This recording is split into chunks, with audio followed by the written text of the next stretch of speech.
అందరికీ నమస్కారం. Welcome to triple teachers. ఈరోజు మనం తెలుగు వ్యాకరణంలో భాగంగా ఛందస్సు దాంట్లో ఉన్నటువంటి శార్దూలం అనే పద్య లక్షణాలను పూర్తిగా తెలుసుకునే ప్రయత్నం చేద్దాం. సాధారణంగా 10th విద్యార్థులకు మరియు ఇంటర్ విద్యార్థులకు ఇతర పోటీ పరీక్షలకు ప్రిపేర్ అయ్యే వారికి రెగ్యులర్గా ఛందస్సు నుంచి ప్రశ్నలు వస్తూ ఉంటాయి.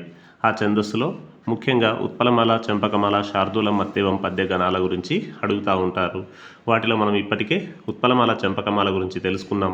ఈ వీడియోలో శార్దూలం యొక్క పద్య లక్షణాల సమన్వయంను చేస్తూ తెలుసుకునే ప్రయత్నం చేద్దాం.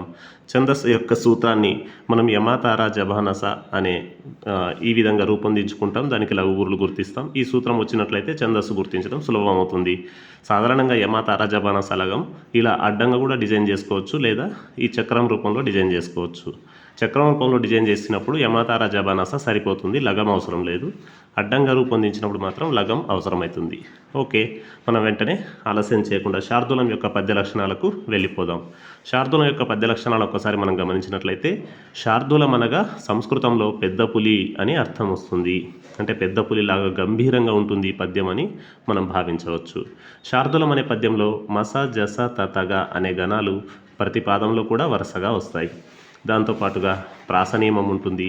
ప్రాసనియమం అంటే పద్యపాదంలో 2వ అక్షరం. 4 పాదాలు ఉంటాయి. ప్రతి పాదంలో కూడా 19 అక్షరాలు ఉంటాయి. యతి స్థానం మొదటి అక్షరానికి 13వ అక్షరానికి యతి కుదురుతుంది. ఇవి ఈ శార్దూలం యొక్క పద్య లక్షణాలు. ఈ విధంగా కాకుండా ఒక పద్యాన్ని తీసుకొని మనం ఉదాహరణగా పరిశీలించినట్లయితే అప్పుడు మనకు కన్ఫర్మేషన్ ఉంటుంది. ఏదైనా సరే చెప్పిన దానికంటే చేసి చూడడం చాలా ఉత్తమం. కాబట్టి మనం ఒక పద్యాన్ని ఉదాహరణగా తీసుకొని ఈ లక్షణాలను సమన్వయం చేసి పరిశీలించుదాం. రండి, ఇక్కడ ఒక పద్యం ఇవ్వడం జరిగింది. పద్యంలో 4 పాదాలు కూడా మేమే ఇచ్చాము. 4 పాదాల్లో ఒక పాదానికి మేము ఘన విభజన చేసి ఆ పద్య లక్షణ సమన్వయం చేసి చూపిస్తాం. మిగతా 3 పాదాలను మీరు ప్రాక్టీస్ చేసి కరెక్టా లేదా, సరైనవా కావా, ఈ లక్షణాలు దీనికి సెట్ అవుతాయా లేదా అనే విషయాన్ని కన్ఫర్మ్ చేసుకోండి. ఆ విధంగా ప్రాక్టీస్ చేసినప్పుడే అది ఎక్కువ రోజులు గుర్తుండే అవకాశం ఉంటుంది. కాబట్టి ముందైతే మేము శార్దూల పద్యంలో ఒక పాదాన్ని మేము ఎక్స్ప్లెయిన్ చేస్తాం. ఇక్కడ ఇచ్చారు ఏ పద్యం అంటే, నానాదేశ నివాసులైన జనులానందంబు సంధిల్ల సుస్నానంబుల్ సురవాహిని జలములను సంతుష్టులై చేయని నిత్య నూతనంబగు వైభవంబున దదీయంబౌ పితృవ్రాతమున్ వేనాకంబున కుద్గమించే భయకృత్ప్రేతత్వ నిర్ముక్తమై అనే పద్యం ఇవ్వడం జరిగింది. ఇది శార్దూల పద్యం. శార్దూల పద్యం అవునా కాదా అనే విషయం కూడా ఒకసారి గమనించినట్లయితే, ముందుగా ప్రతి 3 అక్షరాలకు ఒక గడిని మనం ఏర్పాటు చేసుకుంటాం. చివరిగా ఎన్ని అక్షరాలు మిగిలితే అన్ని అలాగే ఉండిపోతాయి. తర్వాత వాటికి లఘువు గురువులను గుర్తిస్తాం. దీర్ఘాలున్న వాటికంతా కూడా గురువులు, దీర్ఘాలు లేని వాటికంతా కూడా లఘువులు గుర్తిస్తాం. గురువు, గురువు, గురువు, లఘువు, లఘువు, గురువు, లఘువు, గురువు, లఘువు, లఘువు, ఈ విధంగా అన్ని గుర్తిస్తాం. గుర్తించిన తర్వాత వాటికి గణాలను ఏర్పాటు చేయాలి. కాబట్టి 3 గురువులు వస్తే అది మగనం అవుతుందా లేదా ఒకసారి చూద్దాం.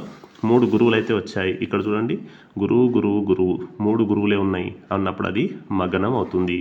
తర్వాత లఘు, లఘు, గురువు, లఘు, లఘు, గురువు వస్తే సగనం అవుతుంది. అవునా కాదా ఒకసారి చూద్దాం. లఘు, లఘు, గురువు, ఈ విధంగా లఘు, లఘు, గురువు వచ్చింది కాబట్టి ఇది సగనం.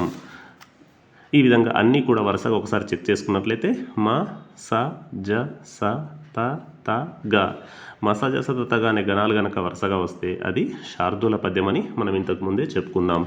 ఇది మొదటి పద్యం యొక్క లక్షణం సరిపోయింది. మసజసతగా అనే గణాలు వరుసగా వచ్చాయి కాబట్టి ఇది శార్దూలం. మరి మిగతా నియమాలు కూడా వర్తిస్తాయా లేదా ఒకసారి చూసినట్లయితే ప్రాస నియమం ఉంటుంది అన్నారు. ప్రాస నియమం అంటే ఏంది?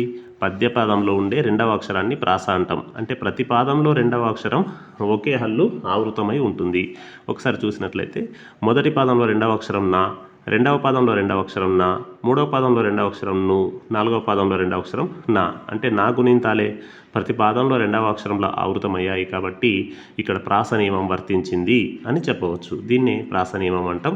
ఇది కూడా మనకు సెట్ అయింది. తర్వాత పద్యపాదంలో 4 పాదాలు ఉంటాయి. మనకు సాధారణంగానే చూడంగానే తెలిసిపోతుంది. పద్యపాదంలో 1, 2, 3, 4 4 పాదాలు ఉన్నాయి. ఇది కూడా వర్తించింది. ఇకపోతే ప్రతి పాదంలో 19 అక్షరాలు ఉంటాయి. ప్రతి పాదంలో కూడా తప్పనిసరిగా 19 అక్షరాలు ఉంటాయి. ఒకసారి గమనించినట్లయితే 3, 3, 3, 3, 3, 3, 6 18, ఇది ఒకటి 19, 1, 2, 3, 4 ఇట్లా కౌంట్ చేసుకుంటకపోతే ఇందులో 3 3 3 3 3 3 6 ఉన్నాయి. 6 18, ఇది ఒకటి 19. ఇట్లా ప్రతి పాదంలో కూడా 19 అక్షరాలే తప్పనిసరిగా ఉండి ఉంటాయి. కాబట్టి ఇది శార్దూలం యొక్క లక్షణాలు. దాంతోపాటుగా యతి స్థానం 13వ అక్షరం అని చెప్పారు. మొదటి అక్షరానికి 13వ అక్షరానికి యతి కుదురుతుంది అని చెప్పారు. మరి ఉందా లేదా ఒకసారి చూద్దాం. ఇక్కడ మొదటి పాదంలో మొదటి అక్షరం నా మరియు 13వ అక్షరం ఒకసారి చెక్ చేద్దాం. 1 2 3 4 5 6 7 8 9 10 11 12 13. 13వ అక్షరం మళ్ళీ నా పునరావృతం కావడం జరిగింది. మొదటి అక్షరం నా, 13వ అక్షరం నా. అంటే మొదట వచ్చిన అక్షరం మళ్ళీ 13వ స్థానంలో పునరావృతం అవుతుంది. దీనినే యతి స్థానం అంటాం. మరి ఇదే విధంగా రెండవ పదంలో ఉందా లేదా ఒకసారి చూద్దాం. మొదటి అక్షరం సా కనిపిస్తుంది, 13వ అక్షరం కూడా సా కనిపిస్తుంది. ఈ విధంగా సెట్ అయింది. ఈ విధంగా ప్రతి పాదంలో కూడా యతి స్థానం అనేది సేమ్ ఉంటుంది. ఇది మనకు శార్దూలం యొక్క పద్య లక్షణాలు. మేము ఒక పాదాన్ని మీకు ఉదాహరణగా చూపిస్తూ పద్య లక్షణ సమన్వయం చేసి చూపించాము. మీరేం చేస్తారంటే మీకు పర్ఫెక్ట్గా గుర్తుండాలి లేదా ఏ డౌట్ లేకుండా క్లారిఫై చేసుకోవాలి అనుకుంటే మిగతా 3 పాదాలను కూడా మీరు ఈ పద్య లక్షణ సమన్వయం చేస్తూ ప్రయత్నం చేయండి.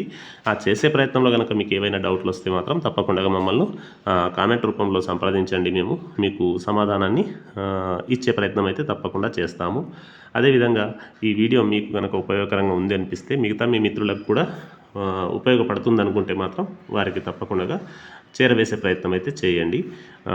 మా ఉద్దేశం అంతా కూడా అందరూ చదవాలి, అందరూ ఎదగాలి, అందులో మనము ఉండాలి. ఇది మా RRR టీచర్స్ యొక్క motto. Thank you so much మిత్రులారా. అందరికీ ఆల్ ది బెస్ట్. ఇట్లు మీ RRR టీచర్స్. ధన్యవాదాలు. సెలవు.